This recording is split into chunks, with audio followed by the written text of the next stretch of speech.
for debate because there's quite a few positions it's absolutely filthy in. So, I don't know. I suppose we'll speak first and foremost about the current football because Old Firm last week, or Glasgow Derby, if Belder's listening. Yeah, thoughts? What in the 2003 is going on here was my thoughts. Like, Yeah. Do you know it's the first time in 139 years that Celtic and Rangers have sat their manager in the same season? no, that's a bit weird. Like, Yeah. did not expect that. And it's like within about a month of each other as well. Really? Yeah, well, not. Oh, yeah, because like Russell Martin. I mean, what did you make of the Russell Martin thing? I thought like he was kind of doomed to start with, really, wouldn't he? Like, But to be fair, they gave him the money to spend, and he brought in his own players, and he didn't buy very good. do you think just like the toxicity that was around him, he was kind of set up to fail, really? When he like, Yeah. I remember seeing someone where like Rangers scored like a 93rd minute winner, and they just instantly went back to like singing Martin, get the fuck or whatever, and it's like you're kind of cooked there. Do you know what I mean? As the youth would say, but. I don't think he had the greatest resume coming in either, though. You know, he done all right at Southampton. Everyone was raving like he'd won the Premier League with him or something. But like he done all right, and then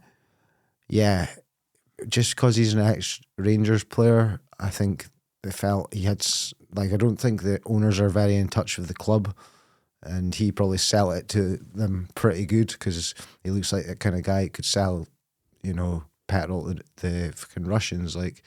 And I think it's the Russians that are selling all the petrol, like if you believe rumours. But no, I just thought it was a bit of a strange appointment. I would have personally. I'm not a Rangers fan, and I was enjoying the demise under him. But after that Bruges game, I would have punted him. Oh, the 3-0 at home. And then it was at 6-1 away, or. Oh right, yeah. Yes. I mean, this is how bad it is because we're having to like figure out which one it was you're referring to. But it was I think it was 9-1 the last in aggregate. I mean, the only team he didn't lose to was Celtic. Yeah, there's a fact for you.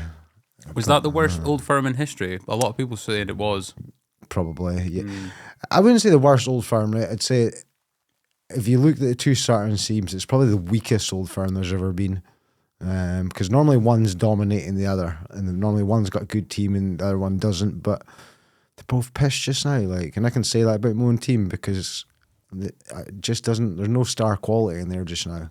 Well, we should put into context. Hearts are 9 points clear at the top of the league at the moment.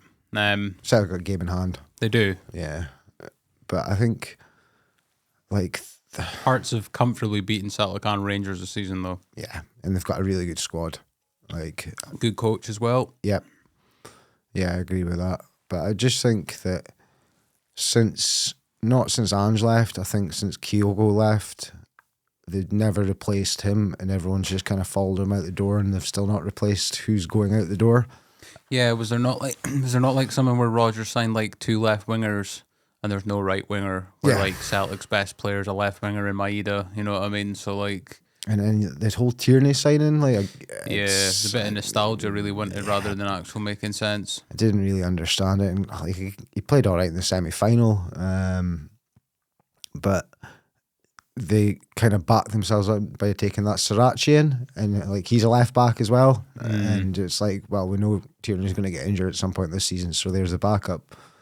And Greg Taylor was allowed to go on a free, weren't he? Ridiculous. Where did he go? He went to MLS or something, did he? No, he's in Greece. Oh, Greece. Yeah, but absolutely ridiculous decision, and he, not the greatest player in the world, but he'd run his socks off, and he was building more into that Celtic team over the last couple of years, and just to let him go like that, it's a strange one to me. But he was a Neil Lennon signing, actually, Greg Taylor. Kilmarnock, wasn't it? Mm-hmm. Yeah, I was down at the Kilmarnock game. Wasn't he Tierney's replacement? Yeah, he was. Because Tierney went to Arsenal 2019, something like that. Yeah. And it was 2019, Greg Taylor came in, because it was just a couple of months before my youngest son was born, and we were down at the game where I settled Kilmarnock at home it was. We thought Greg Taylor was going to come off the bench that day, but he didn't, and we were playing that balling goalie up front. Is that the boy that like just went on a random holiday during COVID? Yeah. He was meant to be a left back, but he thought he was a striker. Yeah. You know, he just doing anything he could to get the ball forward. Thankfully, one that day was Edward and Ryan Christie scored 2, I think. But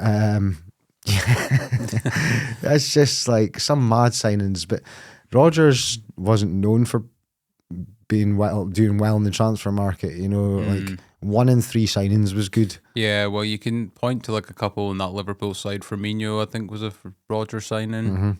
And that's all, folks. I can't think of anyone else. He brought in players like Benteke and that, you know. Yeah. Do you ever hear the Geordies singing about him? No. Like the way Alan Shearer used to call him Benteke. Benteke. And they were doing, what is it? What's that song? Everyone used to play it on their Bluetooth. You know, there's like a Wimbo way. But it's a Geordie guy in the going, jungle. Benteke, Benteke. He's on like a bit of a train or something. But like... Speaking of which, he played very well for the top that you're wearing just now. Yeah, he did. Kind of moved away too early. Had a good spell at Palace as well, did he not? Yeah, better than his Liverpool days. But he was one that was always around the Belgium squad as well. Like, yeah, it's mad because they had a few guys like that. They had like the Origis and Lukaku's, and they all kind of suffered the same fate in the Premier League, really, didn't they? They just had like a golden midfield, and then up front was meant to be the same, and it just never works. Yeah, were they not like ranked number 1 in the world at one point or something like that? Like, yeah, but like the Scottish game just now is so poor. Yeah, it's so poor. Like, it's mad though, but isn't it? Because like it's better for Scottish players to get out the Scottish league than be in it. Seems to Even from, Italy like, seems to play the place to exactly. go just now. Like, I don't know if it's a style of football or what's attracting them over there. Obviously, the lifestyle and that. I think we spoke about that previously with Michael Allen. He says that the lifestyle is obviously a big pull for them, which, you know, you'd rather live in Italy than Scotland. Like, Yeah, but at the same time, there's not much up and coming players coming through in the Scottish League. Like, no, and I think it's down to money, innit?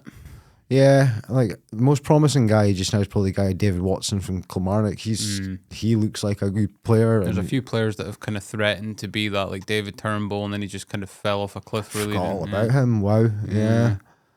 And he was one of the ones that like never really got a game until we were desperate, and then obviously we were desperate all the time because he was starting every week. Yeah. But yeah, big transfer window needed from Celtic. I think a big transfer window needed from Rangers as well, because like they spent what 30 million in the summer, and on what? Like, I couldn't tell you. What was the guy's name? Like they were all complaining about the weekend. Chermity, yeah. Like 10 million from Everton, and he hadn't scored a goal in 2 seasons. He's a centre forward. Yeah, like, it's bad. Like, where's the scouting that's got that guy in? Like, do you think he'll have like a renaissance like Joelinton, where they'll end up playing a bit left back or something? He'll do really well. You never know with Rangers, do you? Because like Newcastle spent 40 million quid on Joelinton, and he was absolutely guff up top, but he was like one of the best box to box midfielders. Yeah. Sometimes it does need just a change of position for guys. Like, you look at Thierry Henry, he started as a winger and moved in the middle, and then became a winger again at Barcelona. That's true. But you're not going to keep Eto'o out the front line, are you? That's true. Or Zlatan. I forgot about he played Barcelona just one season. Yeah, he was banging in the goals as well before he left. But he fell out with Guardiola, didn't he? So yeah, less than Guardiola the better on this fucking podcast tonight. Like, because I just... Do you know he's the director of football at Milan now, Zlatan? I thought you meant Guardiola. No, that's a conflict of interest. No, I'd have like a breaking news button for that. I fucking hope he... Well, to be fair, City aren't looking that shabby these days, are they? They're a wee bit... They've kind of got behind the style of Haaland and just get the ball to him. And yeah, I seen like a video from the Athletic Tifo where they're talking about they're pressing the exact same way that Jurgen Klopp's 4-4-3-3 did a few seasons ago. Yeah.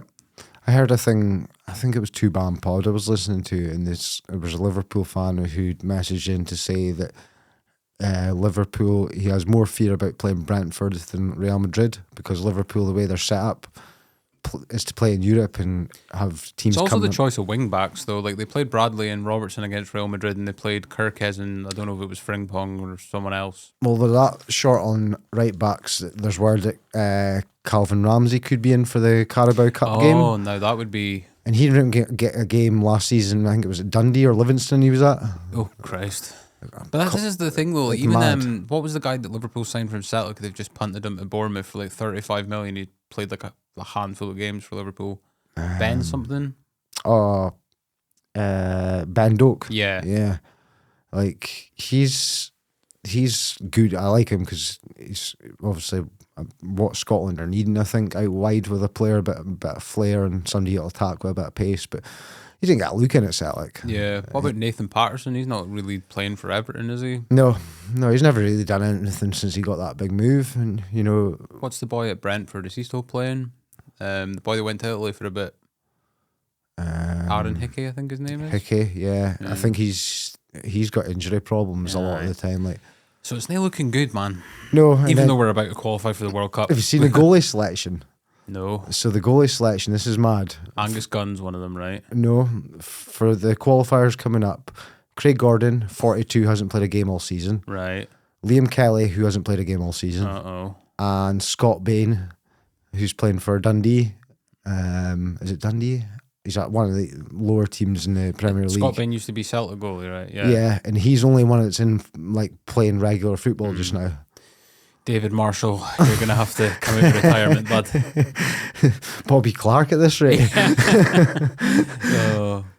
Speaking of which, though, that's pretty like mad. Like we've not actually been able to talk about it. Like the amount of like pretty big names you've managed to like get on this year has kind of exceeded expectation for. Yeah, we've had 3 Scotland internationals. We've had Bobby Clark, Colin Hendry, and we just had recently Ian Wilson on. Tried to set up Frank McAvenny, but we did, yeah. Just eluded us for now. We almost had a Celtic player. We're still working on it. Yeah.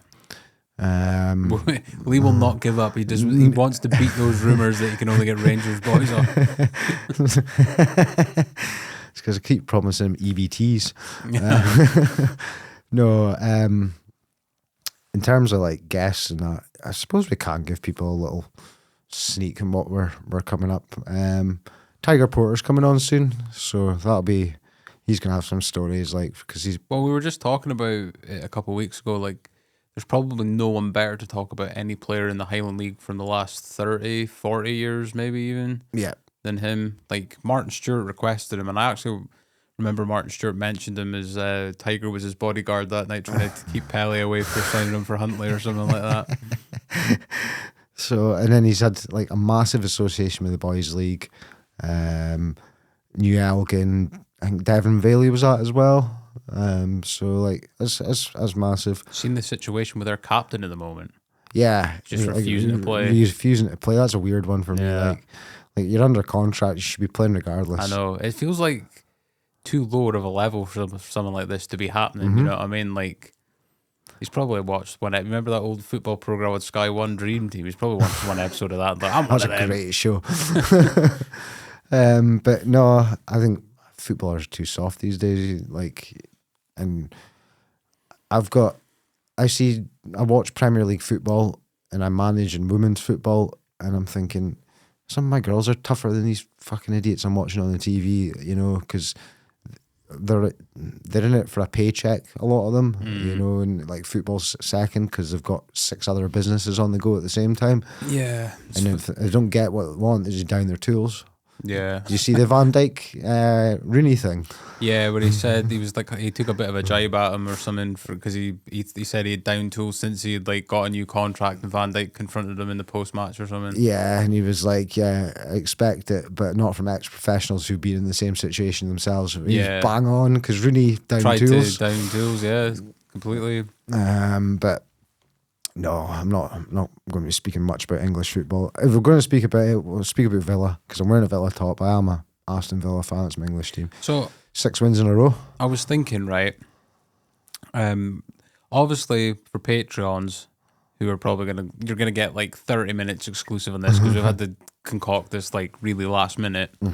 I was thinking potentially instead of like bonus episodes where we're just talking or whatever about what's going on like this. Football Manager has came out recently. Yeah. Obviously, it's still a bit up in the air of whether it's going to live up to expectations. I would say it's in to be continued, but with some circumstances changing here, we always do an online save, and I was thinking it would be quite good if once a month, like if we play in our save and I'll record the gameplay, do a bit of commentary or something like that, and we'll do like I suggested, since you're a Villa fan, I'm a United fan, we could do Premier League, Villa, United. They're kind of at the same level, pretty much at the moment. So that could be like the new bonus. I would have to obviously get access to the Patreon to upload it and stuff like that. But yeah, we're thinking of ways of like trying to like. I'd have to, because I've not bought it. Greg sent me the screenshots the other night, and I was like, oh, well, I'm actually in the game now, like as a genuine person rather than creating. What if I like switch card on you and I hire you as my assistant against you, and then I get absolutely smashed 8-0, so I blame you for letting you beat me. And Mia scored all 8. But no. Yeah, honestly though, like if Chris Foot's listening to this, why do you not just schedule that post for a Sunday now? Yeah, because it's always coming up. Do you know what I mean? Why bother even doing it in the moment? Just get 2 or 3 of them scheduled. It's brilliant. For a while it was Lily, because Lily's been banging in the goals this season. She's like 4th top scorer or something I was saying today. It's just I'm not saying found a new lease of life, but she just came back into this season just hungry for goals, and she's got goals in her game, because she's probably, I wouldn't like to say who's the best finisher in the team, but she's there or thereabouts, Plus, she's got not a big move coming up, but she's got a big scholarship coming up in America. Yeah. In 2026, so just stuff like that locks people in a little bit more, doesn't it? When it kind of becomes a bit more immediate. And she actually, like, I'm not saying a lot of them don't, but she trains like a pro. She'll work her left foot, she'll work her right foot. When I'm telling them to go through stretch, and she's doing the full length of stretch rather than some people like maybe half-assing the stretch or whatever. But no, she's got a big future ahead. With the age of that squad, there's quite a few of them got a big future ahead of them. I just hope that I can help contribute in improving them in some sort of way, But these are all kind of like learning together, really, because this is a new role for you, which, was kind of really the succession plan anyway, just happened a little bit earlier than what was probably originally scheduled. Yeah, so I would have loved for Mo to have stayed longer, but obviously Mo's just got married and he's got a young child as well as Lily, so it's time for Mo to have a bit of family time and things like that. I'm not saying that I didn't want the job, because I didn't want anyone else to have the job, but I'd rather if he stayed a wee bit longer. Yeah. But these things happen, some doors close and other doors open because of it, and I've got to take that opportunity. We've done all right. We're sitting joint second in the league. We're out both the cups, but it's cup football. Yeah. Plus, like, there was always going to be a bit of a adjustment period, right? Like, it's even like, it's like getting a new workout routine, right? Because you were probably so used to like just, not saying winning easily, but like, going through teams like laxatives and that. Yeah. And then now there's a bit of resistance. It might be a bit strange to like experience that for the first time in a while. But like you said, it's not like you are struggling. Like, no, I think the thing I've found hardest is people management. I didn't realise like who would have thought you and Cameron would be the dream coaching team, by the way. How times have changed. People management, because you've got to get results, but you've got to keep everyone happy, and there's such a fine line, but at the end of the day, the girls are all intelligent enough to know that 3 points is the most important thing over someone getting 20 minutes here or 20 minutes there.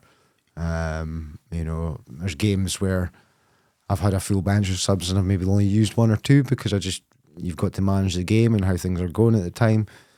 But it's also like I spend my Fridays and Saturday nights now making up corner routines and proper team sheets and stuff like that. So it's learning on the job. Still enjoying it. I wouldn't do it if I didn't enjoy it. It's as simple as that. If it became too stressful, I'd be like, I'm missing out on family time because of it. Yeah. Tomorrow, this is out on the Monday. Yesterday was actually the first game I've missed as a manager because it was my little boy's birthday. But I just felt that I work 6 days a week and then my 7th day is always spent with the girls. So I can't do that on his birthday like that. It's just too much. And you've left them in safe hands with, with Dom. With Mr. Barstow, yeah. Yeah, with safe crutches, you mean? Is he on crutches? He's on crutches. Oh, no, he did tell me he was in A&E. Like, yeah. He did book in this week, and then, he said he was going to book in, he didn't, so that probably explains why. But anyway. He's on crutches just now. He was down at training last night. He was getting the piss ripped out of him, so... but Dom takes it well. But no, I'm just... Do you know what's the weird thing? I don't want a winter break. We have like a 6-week winter break, and well, by the time we throw friendlies and all that training and stuff, the girls will only maybe get 2 or 3 weeks off. But I don't want the break because I just feel momentum's a big thing in football, and it like it's it just kind of keeps you going, you know. Yeah, it's like with anything. Like, do you ever notice that like if you're like you're into running sometimes and stuff like that, right? Yeah. Do you ever notice when you stop that is when like the downward hit, like it's totally almost agree. It's like a balance, right? Because if you stop for one day, I instantly start thinking this is the new routine. Yeah, but it's like so hard to like start it again and get into like the mentality of this is what I do. No, I know exactly what you mean. It's like starting a new diet as well or something like that, and it's like you do it for a day or two, and then all of a sudden something tempts you or something changes in your life, and you kind of get set back in your own ways. But no, I don't want the break. The girls probably need the break just because I've been picking up a few injuries recently and things like that. I don't ever blame that on their fitness. So we play a lot of Astros, which are terrible for bodies, you know. But we live in Scotland, so we've got no choice to play on Astros. Plus, it's been like, I know you had like the break in the summer and that, but like it's kind of been big game after big game for them, right? So it's like mental fatigue can be play a factor as well. But I get what you mean though. Like, I think as well, like, I remember it used to be like someone, I think it was my mum, whenever the summer was here, and I would always be watching transfer window rumours and stuff. She was like, why do they not play football in the summer? Because it's better weather, which I guess they do, obviously, with like World Cups and stuff like that. But I think there's something about like Christmas games and that. I think it kind of shows who's who, you know what I mean, during the season. Like, whoever ends up winning any kind of league ends up having a good Christmas. Do you know what I mean? Like, we could technically, depending on other results, if we win all our games and Queen of the South drop points, we could go into Christmas top of the league. You know, it's because we've got to play them before the break. They beat us, and that'll be be at the Gleaner. Yeah, it's a home game. That'll be a huge game for us. Yeah, it'll be absolutely freezing up here, which will compensate for it being roasting down there. Fuck it, that was the warmest. I've never felt heat bounce off an Astro before, but I'm like warming up my hands just next to it, and I'm like, what is going on? 28 degrees it was that day. Oh man, it's kind of like, I bet in like the bus and that, it was like looking wavy outside. Do you know what I mean? Like there's like a traffic jam and stuff like that, and you just see like blur. It's like what you see in films when someone's suffering like a mirage or something like that. But I can openly admit a mistake in that game I made, right? So I'd scouted them. I've really scouted them, and I've watched a lot of their games. And Charlotte Bryden, I think her name was. I'm pretty sure it was. We'd pinpointed this centre back who'd scored like something ridiculous, like 19 goals last season. A Jack Murray case then. Yeah, and so we pinpointed her, and I've got this player Yaz, Yaz is awesome. She's just, you will not win the ball off her. You know, she's strong and physical, but if you've got the ball, God help you if she's chasing you and she wants to get a slide tackling, because she's one of the hardest tacklers in the team by a mile. She says at corners, I says, the girl's going to be physical, she's going to be trying to get her head on it. I says, just mark her in the corner, see what we can do. So first corner comes in. 2 minutes later, this Charlotte Bryden goes off the pitch injured because of a collision with Yaz. So basically, it's like that Still Game episode when Naveed comes on and just... Yeah, I know exactly what you're on about. But then I was like, right, okay, don't need to worry about her at corners now. And then we go and concede from 2 further corners from someone else who can also head the ball. And I'm like, right, okay, I fucked up there. Yeah. Have to remember that other players can also head ball. Yeah, pretty much. But fortunately, the girls back playing, because I always, as much as you want to win, you want to play against the best players, you know, and you want to test your team, because I'm not saying last season we didn't get tested. There were some really close games, Ross County twice, Huntley gave us a close game. Dunfermline, St Johnstone. But there were some absolute walkovers, and you could go into that game and it's like, right, let's completely change the team at halftime. Yeah, like experiment and stuff like that. Mm-hmm. Can't do it at this level. Really can't do it. But it's also try to get rotation in the squad by still keeping results and getting people familiar and used to the league and things. I think I've done an all right job. I'm not saying I've done a great job, because I've not. If I'd done a great job, we would have won every game. But I seen my last name's bottom of the league, like. Yeah, Hutchie Vale. We play them next weekend. I'm going to become manager of them and then revive our rivalry. Unfortunately for them, they've conceded 60, 70 goals this season. Oh, so never mind then. We're going to be hoping to put a few past them next week. But in terms of like coaching and that, I'm not saying I'm tired, but like certainly since people have came in, it's taken a hell of a lot of strain off me, because there was a good while where I was just taking the team myself, both sessions a week, and then taking them myself on a Sunday, and it's not easy. I've seen there's a new coach in today as well, is there? On one of the posts? Yeah, so I've actually got a 5-strong coaching team now. I've got obviously myself, Cam, he's not my assistant manager. People get asking, he's my assistant coach, because I consider myself manager and head coach, because I'm designing the sessions and that. But certainly on a match day, Cam's there in the dugout with me, and he is pretty much my number 2 on a match day. I've got a new coach, Adam, has just come in, Adam Merriman. Really nice guy. He was at Nairn Ladies before. I think they're Nairn Ladies. It's either Nairn County Ladies or Nairn St Ninian. One of the Ladies. two. Nicky, the goalkeeper coach as well. Nicky, our goalkeeper coach, he's back in a couple of weeks. He's been deployed over in the Falklands for the last 3-4 months. I thought you said he'd been deported. No. And then I've also now got a strength and conditioning coach and sports scientist. It's someone that Caitlin Smith. Pure Gym with Doug and that. Yeah. I've seen Doug, yeah.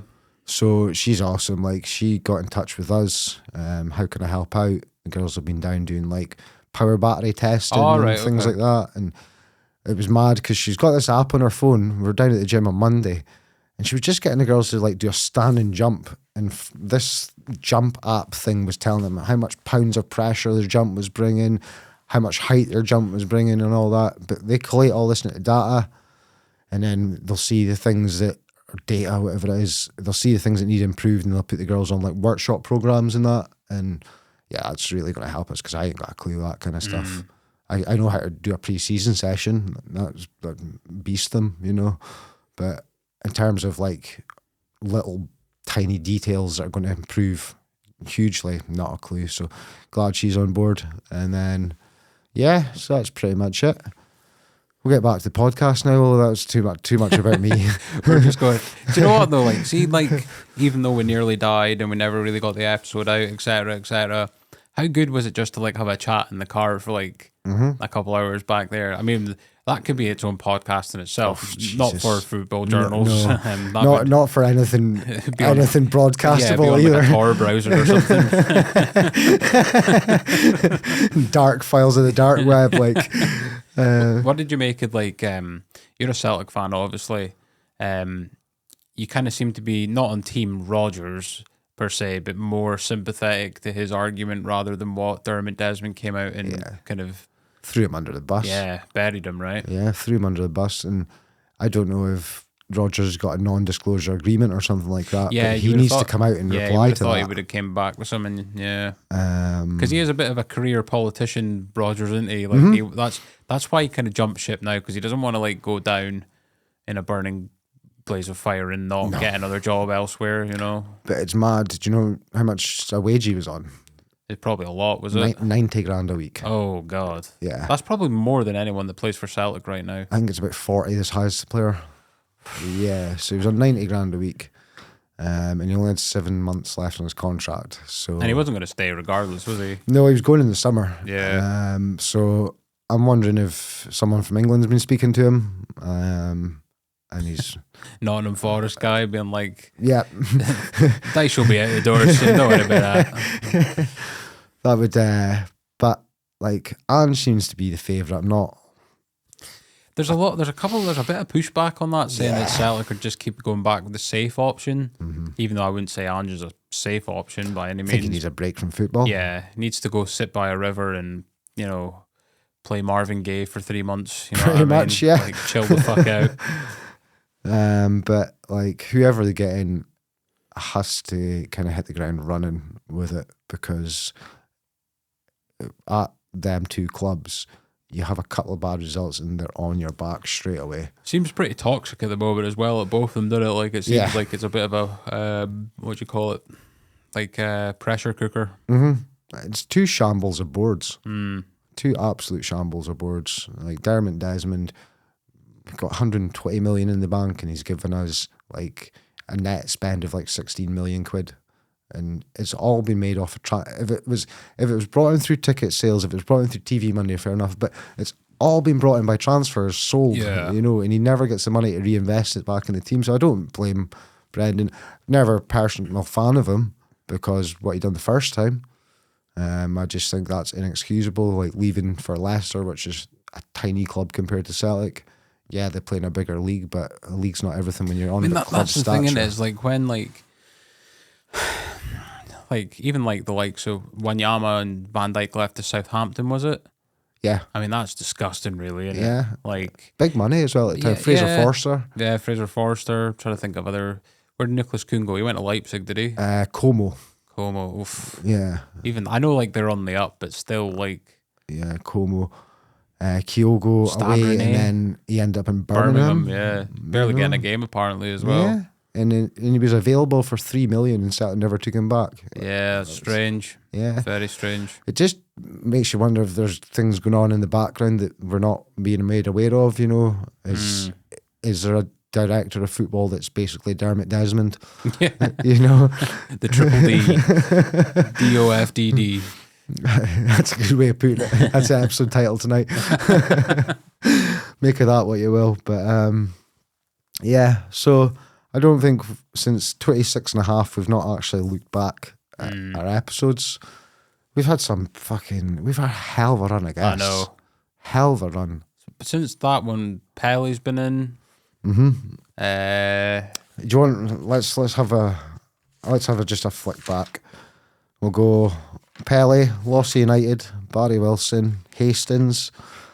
Well, that's a Canadian international to go with the Scottish ones. There you go. Molby, Graham Tatters, Steve Simpson, Elgin Woman, Connor Gethins, Graham Giles, Chris Foote, Chico McCarty, Scott McDonald, Ronnie Dunbar, Colin Charlesworth, Bobby Clark, Mark Holmes, Cammy Keith, Alex Lauriston himself, Liam Ross, Martin Charlesworth, Colin Hendry, Billy Uckert, Biscuits, Scotty Barber, Billy Gordon, Bishop Mill, Russell McBride, Michael Allen, and Ian Wilson. Yeah. Russell's a weird one because that's the episode that we didn't get out because files corrupted. Yeah, but he is kindly coming through to Lossy at some point. So yeah, that will come. Yeah. It was a shame. We can speak about it a little bit. It was a really good episode. Yeah, it really was. Such a good episode. And it was just good. It was good doing it in a location that wasn't here as well. It was a bit of a change of scenery, wasn't it? Yeah. But like, you know, these things happen sometimes, and at least we didn't die. That was a positive. No, that's we almost died. We almost died. We almost got hit by a fucking. I mean, if we weren't dying, the equipment was getting ruined. That might have been even worse. And my car. I would have pulled down another tree, but just take me. It's for anyone that's wondering what we're going on about. We were driving back from Fraserburgh after speaking to Russell, and it was Storm Amy, and we were coming up past Bucky, and we were coming into Falkbur's Woods, and like all these cars were flashing us, and I thought I had like my full beams on, and I'm like, why are these cars flashing us? And then after about 500 meters, it became apparent that there were trees all over the road and stuff, and we literally got a couple of 100 yards from getting out of the woods. Blue lights. I thought, fuck, has there been a car crash or something? No. Timber. There was genuinely a tree coming down behind the police car. And like, I don't know if that was getting chopped down, if that fell down to this day, because then police bolted out there pretty fucking quick. Aye, they were like, it was mad because we could barely understand. We're like, just go to blah, blah, blah. Aye. And we were like, wait a minute, what? And then we were like, had to go chase the police to be like, aye, where did you say it go again? And they were just like, go Port Gordon. I was like, all right. Aye. And then we end up going on just a sketchier road. By the coast. Yeah, remember I hit that random thing on the way back from Spain Bay? That was like a tree trunk or something like that. I was just going along the road and all the hair was under the car. I thought, oh fuck, we are going to die here. Like, I remember we got to like the Mistod Lock, like the Fockerbirds roundabout bit. Yeah. We were both like, I've never been so happy to see a roundabout. Then we said another current good joke at the time that we'll maybe not say now. No, we don't want cancelled. But the numbers have been mad last couple of weeks, last couple of months. Almost 300 on Spotify. Get those ratings up. Fucking get those ratings up. We got one. Yeah, we're up to 56. So they're kind of listening again. Got 9 on Apple. Mm-hmm. Got 107 followers on Apple. But I've got 387 listeners.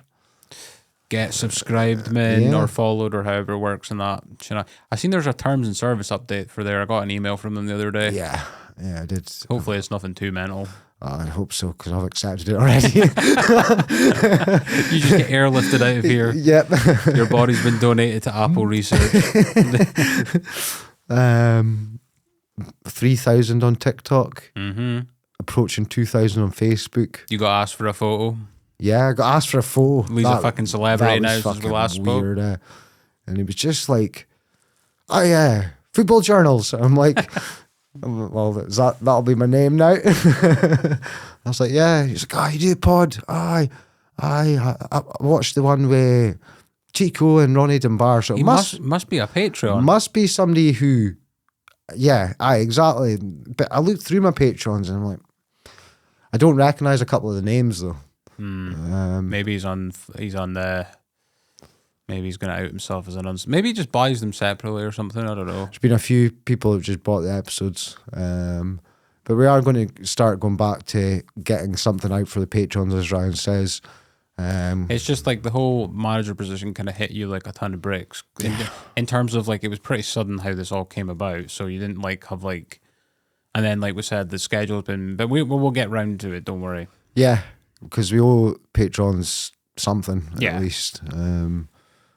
They pay their $5 a month and they get their episodes a couple of days early, sometimes a week early. You'll get your episodes like a week early next week. Yeah, because we're bulking. Bulk season, everybody. Yep.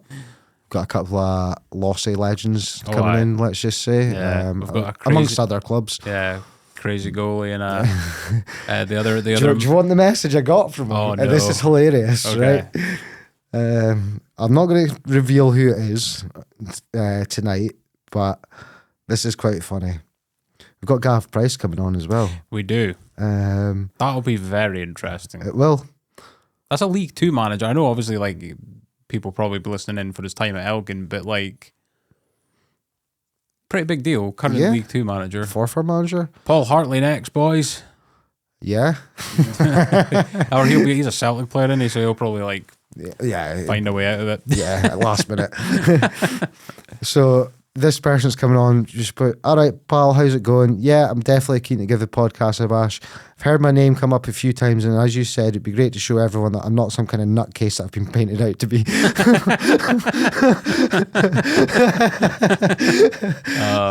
So, yeah, and then we've got... It's good though, guys. How weird is it now every time you go to ask someone, they say, oh, I've listened to... That must be pretty cool. Yeah, it's good to, as long as they're following. Yeah. But no, it's cool to know that people have listened back. I was chatting to Tiger on the phone this morning, and you must know him anyway from like Boys League and coaching Elgin Youth a little bit. Me and Tiger have came across each other a good few times, but never really had like a proper chat or like said hello to him and that a lot, because I obviously respect what Tiger's done through football, and you know, I've seen him at the Boys League and things like that. I can't remember, I think I was coached by Tiger at the Boys League, but he wasn't my manager. I remember there used to be like a trial day thing you'd all have to go to. I don't think they do it anymore, but and he was at that, and I remember being coached by him at that. But It's kind of mad the lineage that family has as well, because he's obviously Steve's dad, and Steve was involved in there for so long, and you've got like the other half of the family. You've got like Bullet and that. Bullet played for a lot of juniors teams. Put that phone on silent. But yeah, it's onwards and upwards with podcasts. It's still need to get that Celtic player, but it'll come. I just don't have to push too hard for it because Can we reveal that Rab Douglas ghosted us? Yeah, I feel like it's been long enough. So did Jackie McNamara. Yeah. So did Neil Lennon. He got back to Dom for some reason. Yeah, he said he had a job in Romania. Probably like. I mean, did you see that clip that I sent you from Glaswegians Anonymous? No. So do you know who Gary Falls is? Name rings a bell. He's a comedian, right? And the guy that was Bobby from Scott Squad, Darren Connell. Aye. They've started doing a podcast, and like I sent you a clip because it was funny. Where Darren Connell was like doing an impression of Neil Lennon, going like, "It's not over, it's just the beginning." You know, when like he did that after he got attacked by like Hearts fans or something, and then he got sacked 10 days later. It's the soundbite Tubam have got. That is unacceptable.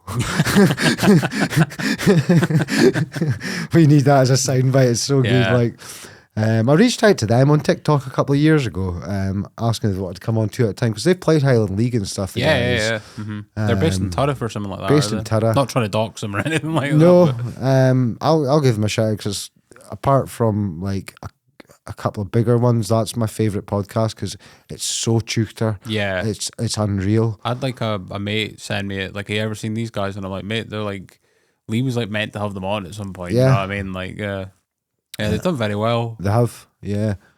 But I suppose I think they mentioned you, did they not? When you had Martin Stewart on, they brought did. you up. Because they didn't mention it specifically, but they said the guy said he'd been listening to a podcast that had Martin Stewart on it. Right.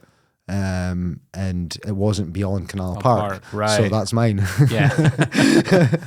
Unless Martin Stewart went and did Scottish football bass in that time, probably not. There's quite a few. There is starting up and things like that. There's actually a really wholesome comment on one of the reels, so we'll keep talking and I'll go find it. Yeah. Because we do this for the positivity, Lee. Yeah, we do. We do this for the supportive messages we get. Somebody right. See if you come up to me and speak to me about the podcast in the street, right? Don't ask me how much money I make from my podcast, right? Because my podcast, I don't make any. It costs me 3 figures a month to make this thing. Like, the Patreon money is like coming to me. Yeah. You know what I mean? That's not covering a full episode, but it just helps you like pay less. Yeah, pretty much. Thank you to my Patreons, by the way, because you guys really do help keep the pod going. There's some months where, like, if it wasn't for your money, we probably wouldn't be able to produce it because obviously I've got a family and a house to pay for and things. So yeah, it does really help. If anyone else wants to join us on Patreon, you've got probably about 10, 12 bonus episodes on there. You can listen to a whole back catalogue of video episodes that aren't anywhere else. Yeah. Okay, you ready? You ready? Why can't the cunts that post these at least tell us who the fucking cunt they're talking about is? Fuck you. We also had a guy that played for QPR comment on one of the reels, which I thought was pretty cool. Yeah, maybe I have to get in touch with him and see what he's saying. He's a Celtic fan as well. He was, yeah. Because it was a Davy Cooper one you told me. Yeah, he was saying that even though he was a Celtic fan, he had like a lot of admiration for him in that. Yeah, it's the same as like a lot of Rangers fans like Henrik Larsson. You know, I'm not saying they love him, but they can there's like respect there. Yeah, I can respect what Loudrop done. You know, I'm not saying he's half the player Larsson is, but that's a debate for another day. Right, we're going to do a best 11. Let's do it. I think we go 4-3-3 because it's the most kind of common formation in it. Common. I play it a lot with the ladies and things like that, and my whole C license has been based around a 4-3-3. Yeah, but we are probably going to play 3 strikers in the front 3. Yeah, because we've had so many. So yeah, we've not had a whole deal of wingers, have we? Mark Holmes was one. Yeah, Biscuits technically played out wide now and again. Yeah. He would disagree with that himself. He'd be like, no, I was a centre forward. Yeah. Stood with his leg crossed on the halfway line. True. Or the byline. Yeah. Xander Sutherland was another one we tried to get in touch with, but he hasn't got back yet. So maybe yet has been the key word. Yes. This episode of the Football Journals is brought to you by Elgin City Football Club Director and Elgin City Women FC Director Chris Foot. Along with helping Lee keep the podcast going, Chris also works relentlessly as a director of Elgin City and the women's side, tackling various tasks and roles. You can follow all things Elgin City on various social media platforms to keep up with both teams' journeys this season. You can also check out episode 37 of the Football Journals, where Lee spoke to Chris about his life as a director, the progress of Elgin City, and his love for Manchester City. But, you know, in my opinion, you can just skip over to that last part, if you know what I mean. But in all seriousness, thanks once again, Chris, for your continued support, helping us keep the lights on here at the studio and making bi-weekly releases of the Football Journals podcast possible. Right, goalie. What's our choices? We're spoiled, aren't we? We really are. Especially like the next 2 months where you're kind of, once you have these next two goalies on, the only other goalie that you could really get on from this area is probably Nicky Walker, which, considering there's been like 5,000 Rangers fans follow this podcast over the last 2 months, is probably going to have to be a top target for the new year. But yeah, I mean, you've got Alan Main, Bobby Clark, Steve Simpson. Stuart Black, Billy Gordon. I'm probably missing someone out. Yeah, I feel like we are as Devon. well. We just got him for a laugh. Yeah. But I think Bobby Clark's got to take it. Yeah. 500 and so games for Aberdeen. Yeah. Won the Scottish Premier League. It's kind of hard to not put him in there, is it? He's our only capped Scotland goalie as well, so Alan Main on a bench in case he gets injured. yeah, we'll go a reserve for a couple of positions. So Alan Main, you can get reserve. Bobby Clark for our goalie. Right back, we've got a few. MacArthur, Hastings. I think Chico played kind of wider in his earlier days. But for me, it's MacArthur because I love that episode. Yeah, that was so good. Yeah, and he went and played at a really high level with Pelly and went through the divisions and stuff like that, didn't he? So I mean, look, I was saying this to Steve Porter about Joseph Teasdale the other day. It's sometimes in these guys' blood, and like you see his son playing for Lossy United now. Yeah, played for Lossy previously as well. Pretty much the same player, you know, bombs down that right. So yeah, I wouldn't argue with there, mate. No. Plus, we can put Hastings at left back. Yeah, it's true. The centre backs is interesting. Yeah, there's a lot of choice there as well. Yeah, because you got Chico, you got Big Mo, you got Pelly, Colin Hendry. He's got to be in there, really. I think Colin's got to be in there just for the career that he had, and he was the last person to captain Scotland at the World Cup. Yeah, like, not trying to branch off here, but do you remember like when obviously that had been kind of set up for quite a while, right? So thank you to Conor Gethins who ultimately kind of set that up. But that was January, and he didn't come back up until summer, I think. Yeah, it was June. Yeah, June, July, something like that. But like after, so you sat and spoke to him for what, an hour, 45 minutes, 2 hours, whatever it was. He stayed afterwards and spoke to us for like half an hour. Yeah. And like that can sometimes happen when like I have you in like quite late night and, you know, I've not got any other bookings or whatever. But I was just sitting there thinking, going like, this is like, it's nuts. This is like the last captain of this country that's staying here to speak to us right now. So that was a bit bizarre. But yeah, he's got to be in there, I think. I just got to say, like, a lot of you don't hear the conversations after the podcast. Some wild stories. Absolutely. He was telling us about Martin Compston being an absolute riot at a show that he'd been at a couple of days beforehand, you know. But just like other guests as well, we've had some I was like, get that camera back on now. Yeah. But yeah, so I think Colin's got to be in there. And I think just through the sheer amount of selections he's had, we've got to have Mo in there. Yeah. Because he's been in pretty much every 3 episodes, Mo's in an 11 somewhere. And the thing is, Pelly's got to be in there somewhere, but he's played that many positions in his career that he could really kind of justify going anywhere, really. You know what I mean? Like, so, yeah, and good right foot, left foot, kind of nice pair in there. What about we put Mo out at left back? Because he's got cracking left foot. Yeah, that's true. He wouldn't like that running, though. Yeah, but then we have to take Hastings out, who's a Canadian international. That's true. So we'll go Colin Hendry, Mo, and Hastings. And MacArthur on the right back spot. That's a hell of a defence. And Bobby Clark in goal. It's a hard as fuck backline and goalie. And to be fair, like, you're not getting past MacArthur, Hastings, or Colin Hendry, but if you somehow do, Mo's taking your life. That's so true. And you know what? Like, have a good relationship with Mo. He gives me a lot of advice and things like that. And I'm not blowing smoke up his arse around here. By all means, everyone we spoke to said, "What a player!" It's not like he's just in it for the crack, you know. Yeah, it's like, a big shout out to him because he set up a lot of like. Set up Pele. Yeah, Gethins as well, who have inadvertently set up Colin Hendry, didn't he? Yeah. And just like his episode was great as well. Mo's like, and I think I can't say for certain, but if that episode never happened, I don't think I'd be in the position I'm in. Absolutely not. Or, yeah, like I think as well, like obviously, like you get like him not vouching for you, but like you know what I mean, like the fact that he knows you and people know that you're connected with him in some way at the time, that it probably helped people say yes to coming on as well. Do you know what I mean? That's it. Yeah. That's it. But yeah, very good player in his day, and like obviously really experienced, and was in the Football League for a little bit with Elgin, or did he leave before? Yeah, he was. Yeah. And then obviously played a lot Highland League, and a very good coach. Yeah, assistant to Pelly, learned from some of the best, didn't very he? Good coach. Like, well, and I've said it before, but like that man can deliver a team talk.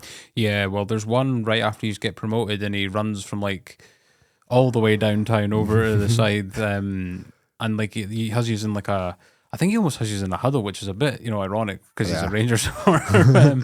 But he's like saying about like winning the battles and everything. Yeah. I think they had to take it down because of the expletive that said at the end of it. I think Elgin City are trying to keep it a family-friendly YouTube channel, and they can't really have swearing on YouTube Kids. No. But no, I did see that. It was like I'd go into them team talks and he'd deliver it, and I'm going out there standing 10 foot tall, and I don't know what the players are feeling like. The thing is, though, it's not like performative either. It's what he's genuinely feeling and thinking at the time, isn't it? Which is more powerful than anything else. It's something I need to get better at.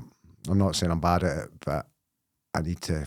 Just comes with life experience. It does, doesn't it? Like Mo, like what's Mo, late 40s, something like that? Mid to late, yeah. Yeah, so like he's got like a good 15 years more on this earth than yourself. Worked under a lot of managers as well, so you pick up from all the managers you work under. I've never worked under a manager. Absolutely. So like the more that you kind of progress in your own career, that'll come, I'm sure, in its own way. Right, midfield 3. Fucking hell, here we go. So I'm vouching, 100% vouching for Russell Mackay in there. Yeah. Because Tatter said is, you know, one of the best, if not the best that he's seen. What about Stefan? Because I know like his career was cut short by injury, but like had a good projection, very. And he was like in around that Rangers first team at a very young age. Yeah.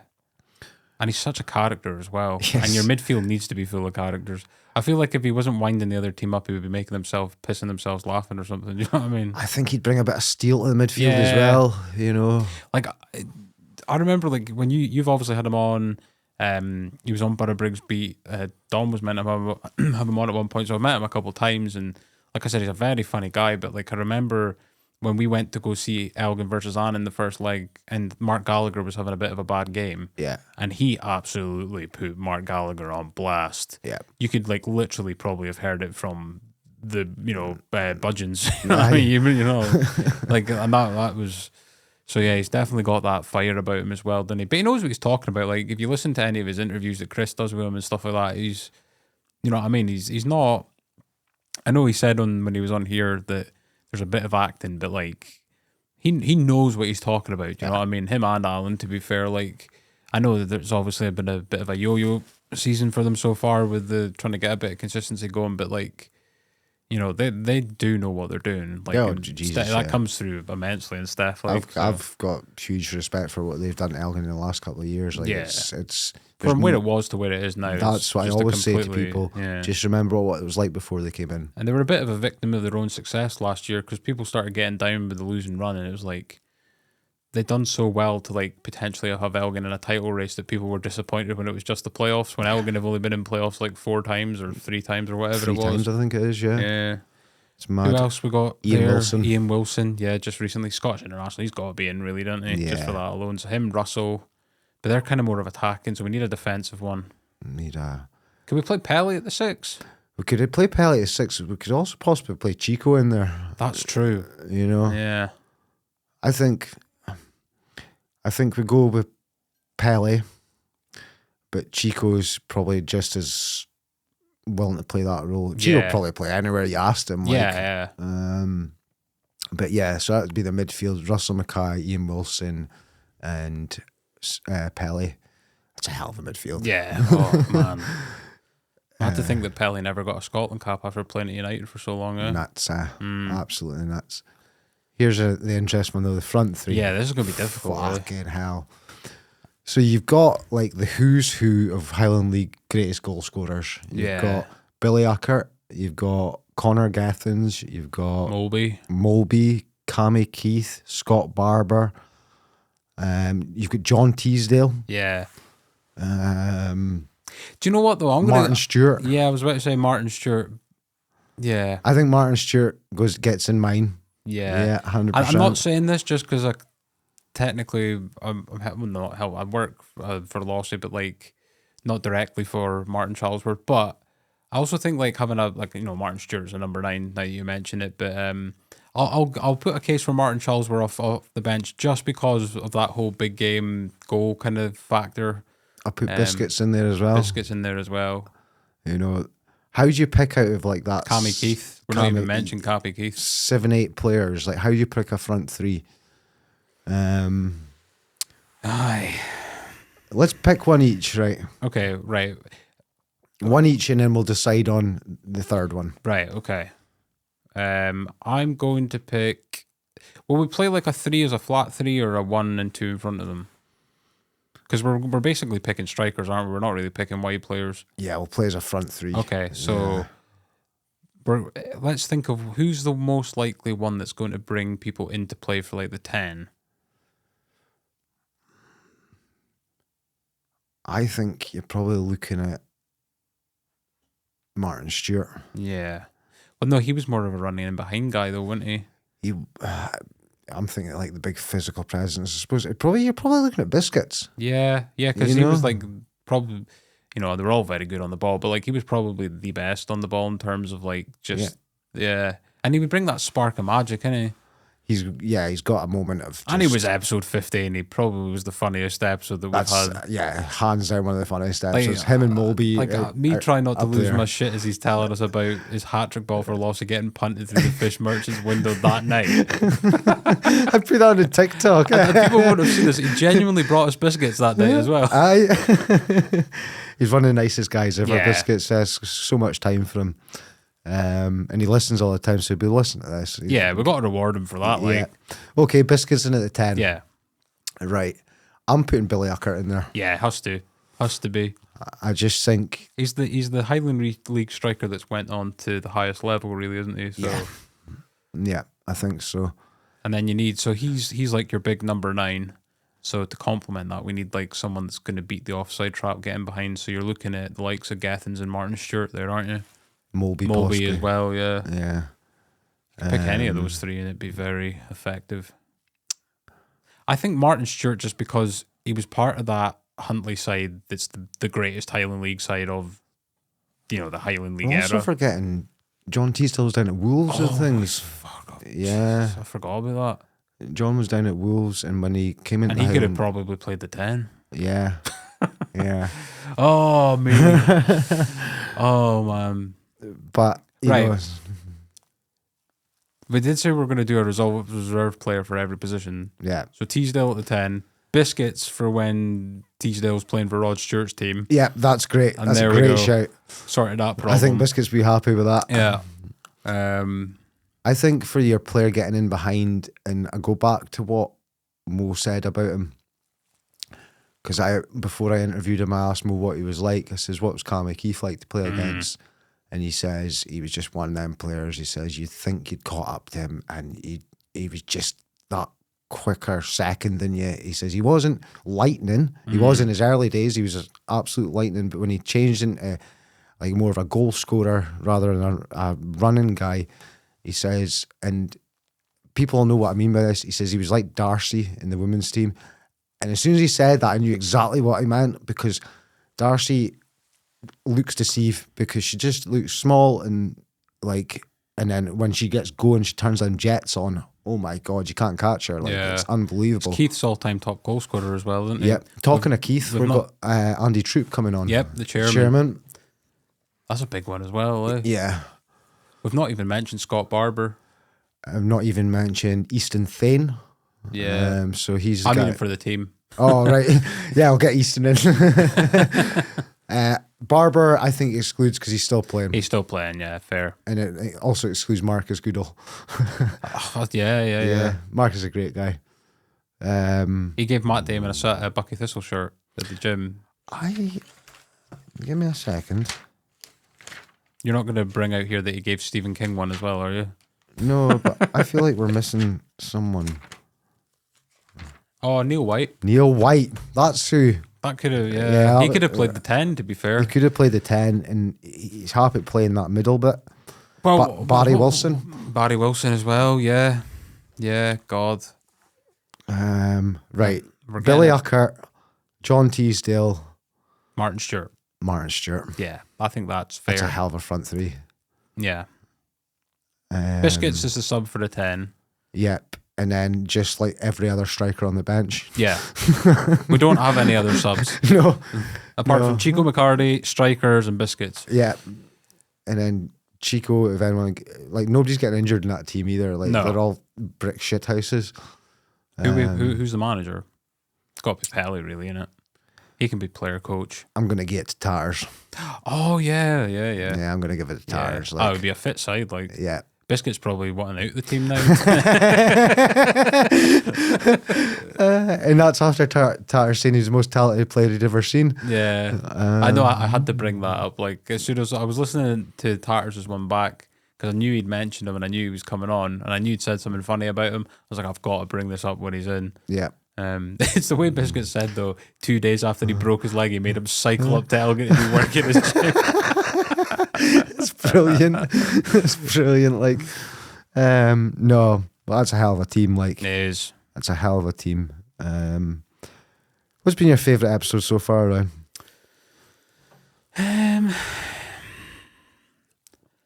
I've got to say, Bobby Clark was a really good one. Mm-hmm.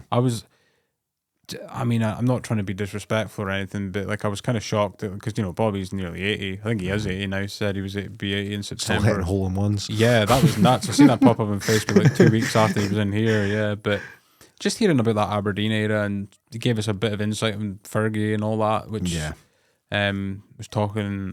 So that was really interesting. Obviously, Colin Hendry, but I think I should probably discount that one just because it's in a league of its own, really, innit? Having the captain of Scotland, and he's been on so many podcasts before and things. Probably, there's probably ones like I thought Gethins was really good. I enjoyed Connors, just hearing about football in Ireland.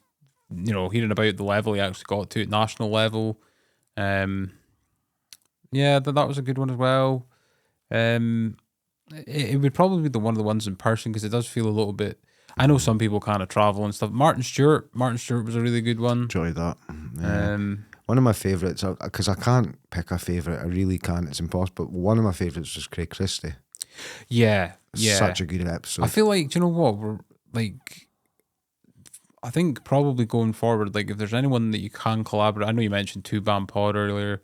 I mentioned JJ Bull from The Athletic. If he's based in Aberdeen, that would probably, just people that are also into football that maybe necessarily aren't, players. What I mean? Just to change it up from now and again. But I get what you mean. Craig, he's the kind of encyclopedia of Highland League, considering how long he's been covering it for the Northern Scott. The amount of research I've been able to do for this pod through just messaging Craig saying, do you have anything on this person? Yeah. And he'll just give me pages and pages of stuff. How many of his 11 have we had on? Billy Gordon was in there. Let's have a look. I think Cammy Keith and Martin Stewart were in there as well. So we've had Billy Gordon. We've had Ian MacArthur. Yeah. We've had Russell Mackay. We've had Cammy Keith. We've had Martin Stewart. The ones we've not had is Neefy, not through lack of trying. No. Dave Moreland, that would be a great episode. Oh my god, yeah. We'd have to ask him about whether he actually did shake that referee's hand to get his fine overturned or whatever it was. get his fine paid for by the papers. Martin Lyle, so I think Martin's son or something plays for Cali now, so that might be away in there. Hamish French is a name that keeps getting mentioned. Yeah, seen that. But I don't know how to get. If anyone knows how to get in touch with Hamish French, give me a shout. Wilson Robertson, Graham Masson's been mentioned a few times. He was in Martin Charlesworth's one, was he? No, sorry. No, that was he was in Ronnie Dunbar's. Ronnie Dunbar's, yeah. I think it was there was another Masson that I think maybe Martin brought up. But yeah, and then we've got obviously one of the most mentioned names ever on here, Kev Main. You know, he will be coming to an episode at some point. It's the top 3 is the last 20 years. It's him, Stuart Knight, and Joe Mallon. Yeah, it's got to be there. There's nobody else really comes into contention. Yeah. Do you know what? I know we said that we were going to do like ground hopping one day. We'll have to because I was looking at Clack Hospitality or something. It came up on my Instagram. And it actually looks really good. And because like you're obviously on good terms with Gethins, it might be like awesome to go like watch a Clack game one day, just as neutrals, and then maybe see if we can sneak a Malin interview in there. That'd be a great shout. That'd be a great shout. Connor might be able to get something discount as well if you're listening, Connor. I know you've already set up Colin Hendry, but but like. Talking of discounts and monies and things, I'm just going to throw this quickly in here. We'll speak about it for a couple of minutes. We're looking for sponsorship for 2026. You know, I think the viewing numbers speak for themselves. This is like a constantly growing platform. I'm gaining through all the platforms like an extra 500 people a month who are just following it. That's like a Highland League stadium full of people. Yeah, every month. It's mostly local people. Yeah. Have picked up a few from the reels on Facebook, and that we're still continuing to this day to pick up from that. Yeah. I think the algorithm recognised Rangers and started pushing Rangers pretty heavily. Yeah, it's like, that's the guy who speaks about Rangers on his podcast. Imagine just had like people shouting at you, "We are the people!" Yeah. Well in league. But seen you down at Sunderland. No, definitely not me. But like, yeah, give us a shout. Like local businesses. I'm thinking. I was thinking about tagging you in a post, but I think I might do it more proper way and email out a load of companies. Aye. A bit more. And I think as well, like obviously, like Chris has kindly sponsored this year. Yeah. But he just kind of just wanted like the name there, whereas like to actually like promote your business, like I could come down, make a bit of a video, and we'll do a wee script over it, etc. You know, so there's many ways that we can do that, and maybe a wee discount code to Patreon. that little nudge effect for people to go buy products. Of course, yeah. Like, can we get 5% off of a customer sale for something that you sell? You know, and that in turn that brings quote, "We are the people." For 5%. We are the people. 16.90 for a 16% discount. I swear to God, the Thundertons like, can we sponsor? Please, it's going to be an absolute nightmare. But no, just like as I say, I use Chat GPT for it, but I ran the numbers through and like what would this cost for like advertising and things. And it was like £1.5 million. I know, and like I'm looking for like 1,300. Yeah. You know, if you want to sponsor for a year, it's probably looking at about 1,300 to 1,500. Plus, like it'd be there indefinitely in a way, wouldn't it? Well, that's it. If you sponsor us, like Chris sponsored us for this year, but Chris will always have his name on these episodes for this year. It's not like I'm going to go in and remove the adverts afterwards. Yeah. I could if I wanted to be a dick, but that's a bigger hassle than it's worth for anyone. Aye, absolutely. But no, come and speak to me. I can't say that podcasting is cheap, but it's really enjoyable. Yeah. And I think as well, like, from your point of view, I think the coaching and the podcast stuff's went a bit hand in hand. Yeah. I think the podcast has probably helped you get your coaching role quicker than maybe if you weren't doing it. Yeah. But I also think the coaching's also helped you get people on the podcast that you maybe would have had to wait a little bit. You know what I mean? So it kind of complements itself, complements each other pretty nicely, doesn't it? I'm just my world outside my family and my work is football. Yeah. It's just like How mad would it have been if we'd got McAvaney though? That would have been crazy. And it looked like it was going to happen at one moment in time. Yeah, and I like how he does like an interview, but then he just fucks off into random stories. Yeah. You know? Oh, we'd have been all here for that. Yeah. You know, like I remember Noodles, Luke, that was episode 1 of this show, was talking about, you know, Sci-Ferry, it'll probably just be the same graphics and stuff. I don't care. I'm here for it. Yeah. Like, hearing it in person be even better than watching it on Under the Cosh. Yeah. That's one of the most legendary Under the Cosh interviews Oh, ever. absolutely. And the thing is, that's realistic as well, because he's coming up like twice a season now with his Scope Ride. Probably only for this season, because his Scope Ride look like they're like going up. They're going to smash the league this season, but Elgin will be there or thereabouts. I can guarantee it. Just there's something coming at Elgin, and it's been building for a while now, and I don't think they're near their potential. Yeah. And they've got like a good blend of youngsters and experience in there, don't they? Like that Josh Walker guy has been a really good signing as well. Yeah, really Queen of good. the South. Who's your go realistic? Who do you want on? From a selfish point of view, because I've been a Lossy fan all my life and I never got to see the glory days of the 90s. I want to see Ian Stewart. Yeah. And I know you're like, again, not from the lack of trying. Yeah, and I was given a number for him. I'm not saying who by, just by a good friend of the pod. How the fuck have we not mentioned Frazee in our... Oh, man, Jesus. Frazee... He's a manager. Okay, yeah, there you go. Sorry, Tats. Well, Tats was his assistant. Worked boom. great at Lossy. It's going to work great for here. There we go. There we go. But yeah, no, I was passed on Shooty's number, and I was told to phone him at a very specific time during the day because he works as a taxi driver in Aberdeen.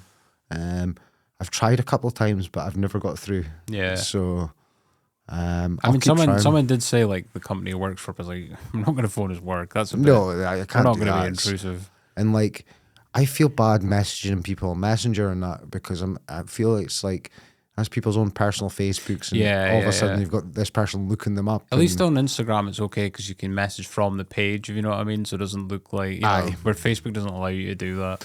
No, not until you've hit 10,000 followers. Then you can message for a page. Okay, that's interesting. Yeah. That and Still, people like that would probably be good as well because they were part of that Lossy side that obviously had a really good career with other clubs in the Highland League. I think Barry Robson was on my top 5 from last year as well. Yeah. A Celtic player of some sort, that would... Yeah. I was a boyhood Celtic fan as well, so... I would like to speak to Ryan Christie. Yeah. Well, that... Potentially his dad soon. We could speak to his dad. Hopefully he would maybe... I like somebody that's been up from this area that's went on to play for Celtic. Yeah. I would just like to actually hear how good the Bournemouth manager is, because he's playing under a guy that's like absolutely killing it for them in the moment, isn't it? He's a really good manager. But I think we spoke about this in the car way through to Fraserburgh. It's like you've got 2 really good managers in Glasner and Areola. And I'd argue, because Arteta just plays boring football, that they're the 2 most exciting managers in the league just now. They're going to get big jobs at some point, aren't they? Yeah. Someone comes out of a top 4 team, they're the place that people are going to look to first. It's not like Spurs or something, I know. Like, that's just a graveyard for... Yeah, because Thomas Frank, I was so disappointed when he went to Spurs. It's like... Because he's a good coach. Like, Daniel Levy's left, did you know that? Yeah. Yeah, that's a huge one after... But they're all raging at him anyway, weren't they? Because... It's just been like a money-making machine for him for like God knows how long until they built that stadium and realised how much it costs. Even though like that stadium's impressive, it's like there's not really any soul to it, is it? It's playing American football every second week, and there's like, you know, how you meant to go try and win the Premier League if like fucking Madonna's playing after you've had your game. It's so true. It's so true. Yeah, I'd like to get someone like that. I'd also like to get a bit... Doug Rugby, that would be a good one as well. Doug Rugby, I would have liked, but it's now not a possibility anymore to have got Georgie Gilbert in. And when we started in the podcast, there was back and forth, and we were going to sort it out. But Georgie doesn't keep too great at health, and I don't want to put pressure on people to sit for an hour and a half and things like that. It's a long time. If anyone knows Georgie, his feet were always moving about the high street, juggling a football, even well into his 70s, you know. I've had a couple of people, a good few people turn me down, you know. A lot of people just, it's not for them, which is fair enough, you know, it's not for everyone. When I started podcasting, 3-4 years ago, first one, I wasn't too sure, and I was like, oh, and then I tried it and kind of got the bug for it. But there's some people that have like been in here, and it's like, ooh, like it's a bit much for them, you know. Yeah, you've killed it, mate. There's no other way of putting it. No. It was funny because we were saying Sean Malone would be a realistic one, and he's like the fucking assistant in Celtic, isn't he? Aye, but no, it's been hell of a good. Like, I think it's good to have a little episode like this now and again, just to look back and, you know, apologies for not having a guest for you. We tried. We literally tried all the way to transfer deadline day. I have been. How many people did I measure the other night? It was about 15 or so. Yeah. And like, that's why I've got so many people coming in over the next couple of weeks, because I tried to get them all for this week, and I would have had them all, but it just never worked. Well, at least like in the bright side of things, you don't have to stress about the getting one sorted out for the Christmas break while you take a... Jesus, I don't think I've got to stress about one till next summer now, after all the bookings I've made recently. All good ones as well. It's not like you're just asking people for the sake of it either. No, there's nobody that I've sat down and thought, I just need to get someone in, that'll do. Everyone that I've thought of has had an interesting story or a good chat to speak about. I'm not going to go on about my worst episodes, because I do have worst episodes, ones that I've not enjoyed. Leave that for another time. You can say it. I'm here, for fuck's sake. You know what I mean? Episode 2. Patreon, that's for Patreons only.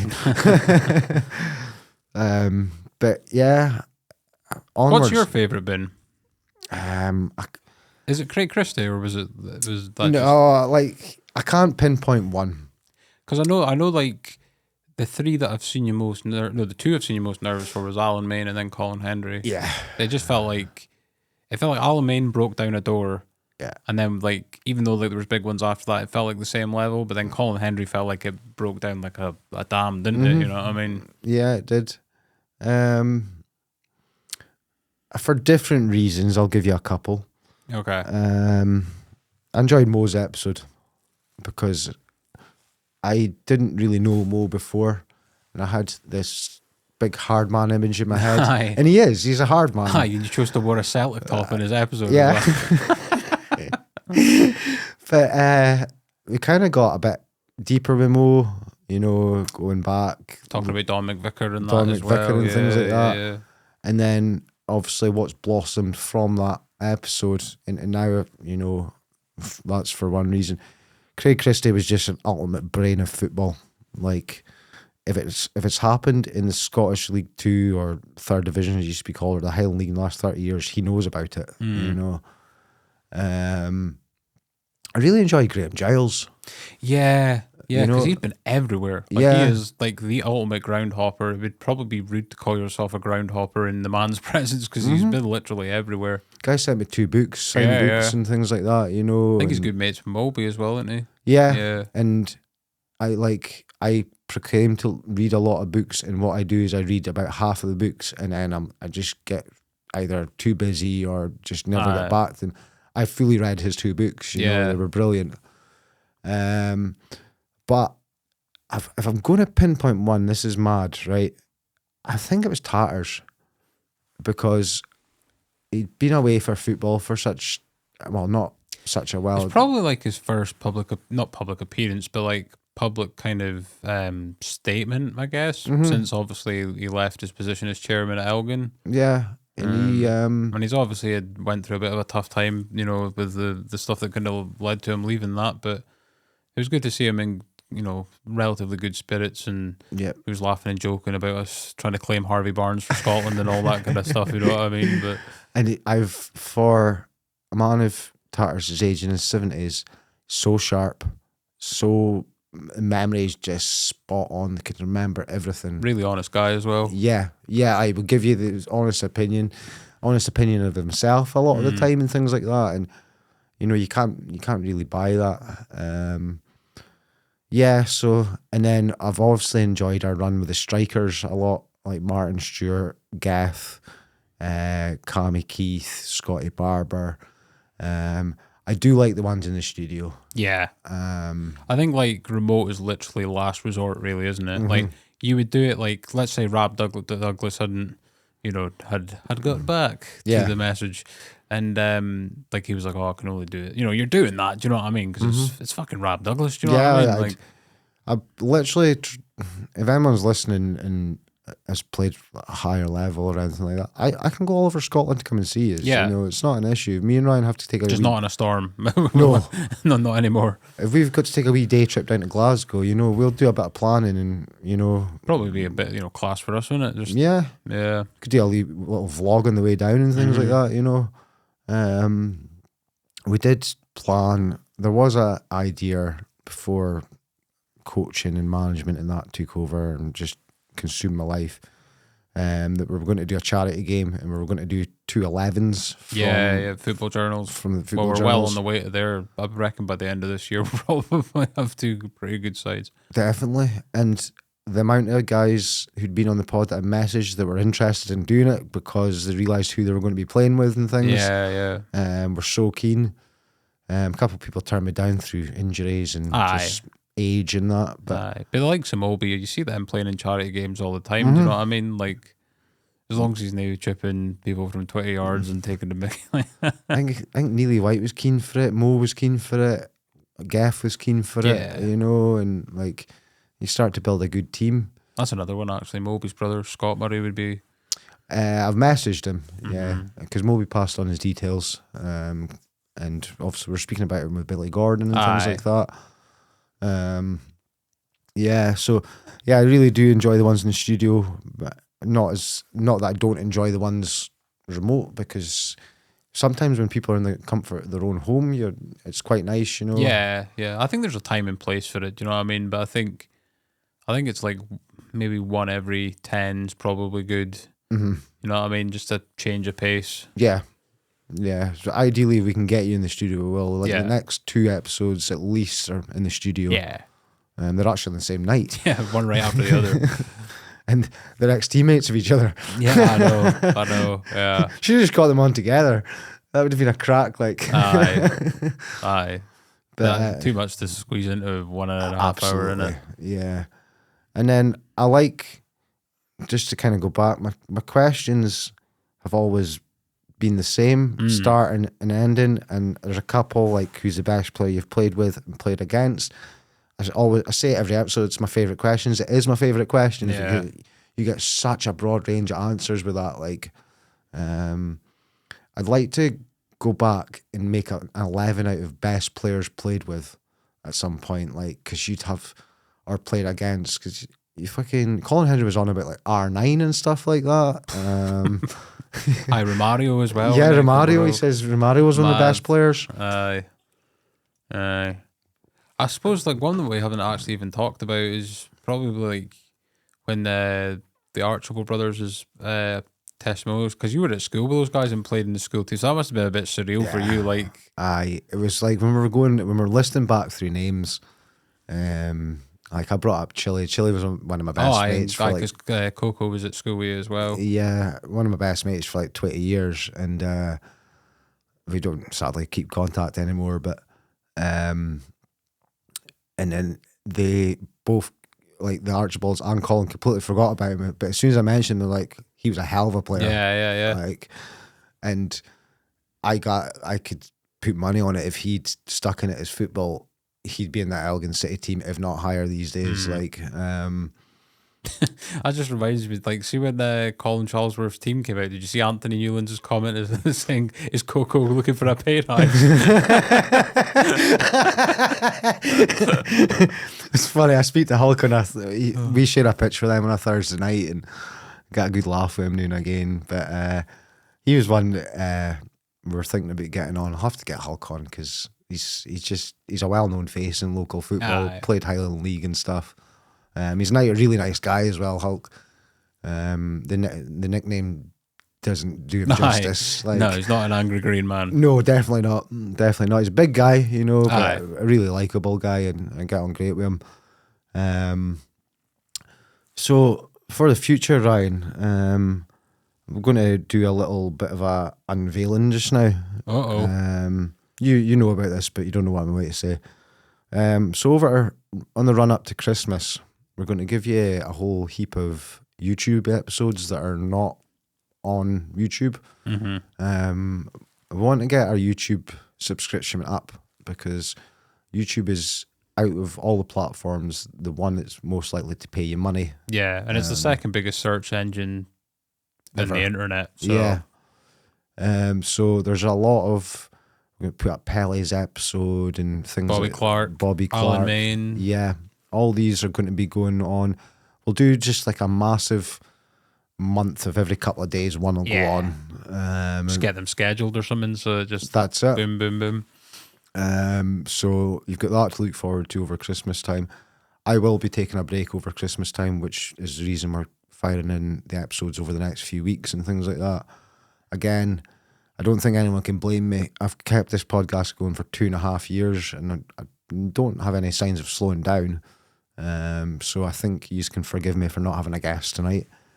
But it doesn't mean that I'm aiming to do these ones very often. No. Like this is I'm not saying it's a last resort because we do need to do these now and again, but it's not my aim. I do want to get a guest in most weeks. That's what people are here for. They're here to hear about people's careers and experiences in the game and stuff like that, innit? Like, there's so many podcasts out there talking about their opinions on football that we would just kind of get lost in the mesh. Aye. Where you found a nice niche of, especially in the Highland League market, but Chat GPT gives us quite a nice summary of the podcast. Like it does, yeah. Because you just go into there and put on what is the Football Journals podcast, and it gives you a great explanation about it. And people might be like, "Oh, are you being lazy with that?" And it's like, you have no idea how many steps goes into getting it from here to in front of you. Yeah. Like, I literally seen a meme the other day, and it was like, "Oh, it's just a 30-second reel and an editor with like 8 different layers." I'm like, "Fuck, that's so relatable." And that's not even anything to do with the booking or the contacting or, so I suppose I've got to say thank you to you because you do a hell of a lot of work for me. You've got TikTok clips, getting podcasts out on time, editing, sometimes coming fucking on deathly journeys with me. So thank you. I appreciate it. No worries, man. Anytime. I think this has got to a level we never expected it to. No, I don't think so. But I feel like it's just going to get bigger as well. I don't think it's going back the way. Yeah. I think that it's peaks and troughs, isn't it? Like, I think it slows down for a bit, and then the whole dopamine thing makes you think, "Oh shit, it's slowing down. Should we be worried?" And then all of a sudden, it just explodes out of nowhere again, doesn't it? So, yeah, and it's the most random ones that explode. Like, do you know what our most listened to episode ever is? Billy Uckert. That's on YouTube. On YouTube. Wait, what platform are we talking about here? Let go for all of them. I think it's either Pele or John Teasdale, is it? It's Pele, by a good bit, through Apple, YouTube and YouTube, Spotify. And even if we talk about TikTok clips, I think Colin Hendry's first, then it's John Teasdale's. But surprisingly, right, and he'll be buzzing to hear this, considering he was episode 50. Oh, Biscuits is one, yeah. He's in like the top 6. Aye. And this is going against episodes that have been out a year previous to his. His episode absolutely flew out the gates. Like, a lot of Spotify follows because of it as well. I think he was really well liked wherever he went, though, wasn't he? So like, you've got a Lossy community, you got a Bucky community, you even got a Forest community, even though like he wasn't as frequent through there as like he maybe was at Lossy and Bucky. I think he played for the Vale for a bit as well, didn't he? Pretty sure he did, yeah. It's so like his, if it'd been out the length of the other ones, would be top by a mile. Yeah. So cheers, Biscuits. It's cheers for the biscuits as well. But yeah, so we'll kind of just, what time are we on? It's not about hit an hour and a half. Yeah, Perfect to wrap it there. So we'll I suppose you'll see who's coming in the next couple of weeks, but it's two crackers, two absolute crackers. As I say, he's got a little sneak with the message. With the message. If you want to investigate that further, go back and listen to Coco, go back and listen to Liam and Ross Archibald, go back and listen to Martin Charlesworth, and you'll maybe get a bit more of an incline on who's coming in for both of them. Yeah. Yeah, and then one of them headed Martin Johnson in the head to make him go off injured. Yeah. If that is not the first question of that episode, I will be disappointed. Yeah, madness. I'm gonna. Have you not played football with one of them as well? What do you mean? Like not like professionally, obviously, but like was there not? Did they not come down to Thursday night football? Or am I thinking of someone else? No, not me. Like we were trying to get one of them for the Bish.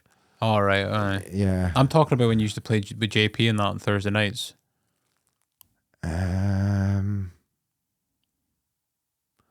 There's been quite a few people that have came down. Yeah. Maybe I'm thinking of someone else. It was a goalie that you were mentioning anyway that maybe had a similar name. I'll have to think who that is. Pass. Aye. Not sure. Anyway. Okay, right. Hope you enjoyed the episode. Give us a wee follow and a rating and all that shenanigans. We're going big for 2026, so if you want to give us a sponsor, get in touch. Everyone kind of, I don't like it, but everyone kind of knows who I am these days. I don't like getting recognised. That's just fucking weird to me. But you'll see my face about social media a lot through coaching football, but also through the podcast and that. It's normally my face that comes up first when you go into the clips. Been through all manners of haircuts and football shirts and things like that. You just got out with like a fake moustache and stuff like that.